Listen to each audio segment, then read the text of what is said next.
I'm your host, Latoya Miller.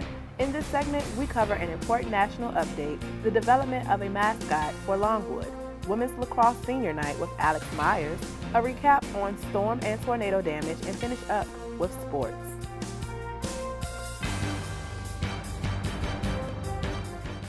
We begin this evening's broadcast with an important national update. Longtime enemy number one, Osama bin Laden, has been killed by American forces. As the mastermind behind the September 11th attack, bin Laden has been America's most sought-after fugitive since before the 2001 attacks. Tucked away in a $1 million compound in Abbottabad, only 75 miles away from the capital of Pakistan, the terrorist leader was taken down by a small group of American commandos. Celebrations lasted through Sunday night and well into Monday after President Barack Obama gave the speech confirming bin Laden's death. On a lighter note, Longwood has settled on 2 finalists for a mascot to be featured at athletic events. The finalists are creatively named the Wood and the Horse. The Wood plays on Longwood's unofficial nickname and features red and green leaves to portray class colors. The Horse takes its name from the Lancer logo as well as Joni on the pony. Some Longwood students gave us their views of the finalists. I think they're both kind of like goofy looking, but of the 2, I like the Horse better than the Wood because I don't really understand the Wood. I don't like either of them.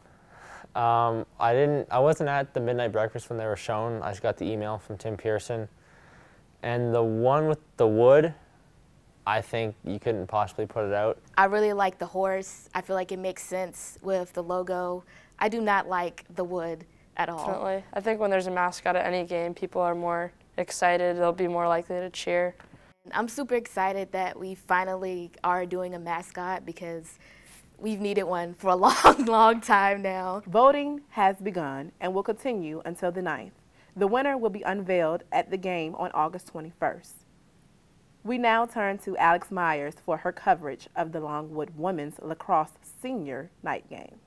4 years of sweat during the practices before the sun even rose, or the late-night running sessions underneath the bright lights of Lancer Stadium, the 6 seniors of the Longwood women's lacrosse team could finally hear their names being called out in recognition for their dedication at being a Division I athlete. The 6 seniors have 2 milestones on their athletic resume, not only being the first class to only compete at a Division I level, but they have also faced and handled a diversity in their coaching staff. Senior Julie Lieberg, number 11 on the team and starting goalie, is here to talk about the coaching changes over the past 4 years. My freshman and sophomore year, we had Janet Grubbs as our head coach, and we had Allison Brennan. She was here for a semester for my freshman year, and she only came back for 1 semester, and then Missy Ackerman became the assistant coach to finish out the rest of our freshman year and the rest of our sophomore. And then after Janet retired, then Missy became head coach. After winning Coach of the Year in 2008, Ackerman became the head coach the following season. Since then, she has led the Lancers to a duel of winning seasons, with the latest season finishing 9-7. This season has been particularly hard. With the strong start of winning their first 2 home games against Cal and St. Francis of Pennsylvania, the Lancers lost their lead. Senior Dwan Wright, a middie for the team and wearing number 13 for 4 years now, talks about how the season went and her highlights were for the team. As far as our record, win-losing, I'd say we could have definitely played better and won more games, but I thought our team came together as a unit, and we're really working on playing, I guess, as strong individuals to make one strong team. So I think it went well for where we are right now. The Cal win and the home opener rang big in Wright's teammates' eyes. The feeling of winning can never be overshadowed, but when her team faced the other side of the spectrum, they decided to come together and form 2-1-2. From not being in a conference, a tally of losses, and a coach with only 2 years behind her, the team took it upon themselves to form a bond. 2-1-2 is their secret. No one knows but the teammates what the meaning is, but everyone can see it gave them a reason to win. Senior Kara O'Brien talks about the challenges and gives advice to her future teammates and coaches. I would say probably to just make sure to take every opponent like it's going to be our hardest game. So. The team has room for improvement, which every team in athletics does. But with the facing adversity of an ever-changing coaching staff and not being in a conference, they can handle the improvement.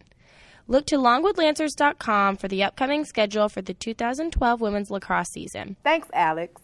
Farmville, along with the rest of the Southeast, experienced a particularly violent outbreak of storms last week. The same day that Longwood students witnessed their first tornado-induced lockdown, over 300 people were killed by the deadliest tornado outbreak since 1925.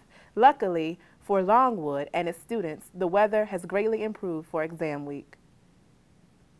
We now turn to our sports correspondent, Sam Kaiser, for a Lancer update.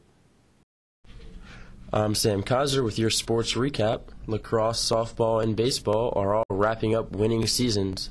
Congratulations, Lancers. Thank you, Sam. Well, that wraps it up for this edition of LU News. I'm Latoya Miller, wishing you a happy summer.